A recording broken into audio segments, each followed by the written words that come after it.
The political right claims to value freedom of speech. The political right claims to defend freedom of speech. This is nonsense. The political right could not care less about freedom of speech. There are countless examples of the right trampling freedom of speech. Take Donald Trump. Trump wants to deport pro-Palestine protesters. Trump has suggested imprisoning people for burning the American flag. Trump has suggested terminating the Constitution, the document that defends freedom of speech. Trump does not believe in free speech, and yet right-wing idiots who claim to value free speech rally around him. There are plenty of examples from closer to home too.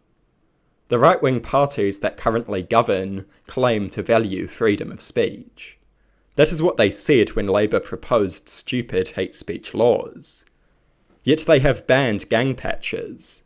They have even gone so far as to ban gang iconography in some people's homes. That is a total violation of freedom of speech. I don't care if you hate the gangs. Freedom of speech is a right, not a privilege.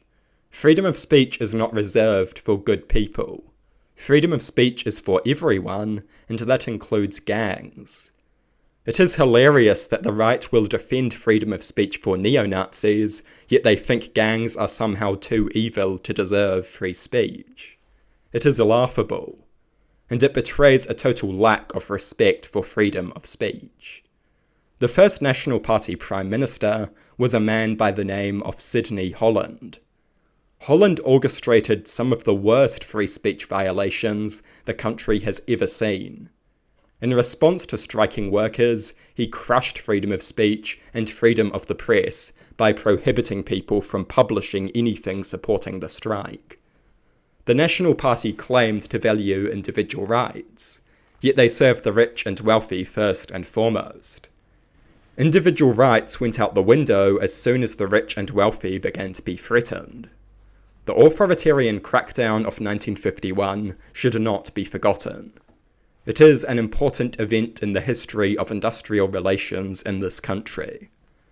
Those on the right also enjoy suing people for criticizing them. They like to take people to court for mere criticism. This has a chilling effect on freedom of speech. Most people cannot afford to pay for a lawyer. They are not going to exercise their free speech if they risk being hit with a slap suit. Powerful right-wingers have repeatedly sued their critics. Taking people to court for exercising their freedom of speech is a total violation of free speech. What right-wingers have done this?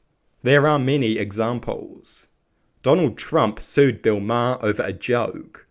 Australian mining magnate Clive Palmer threatened to sue Australian YouTuber Friendly Geordies over a few jokes.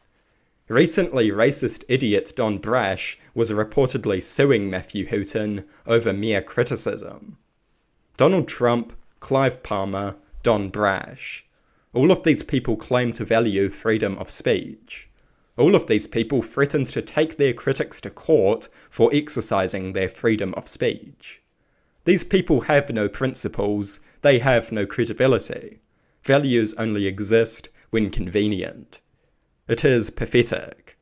The political right does not care about freedom of speech.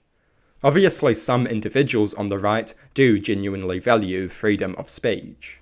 But as a political force, the right does not care about free speech. And this is not to say that the left is great either.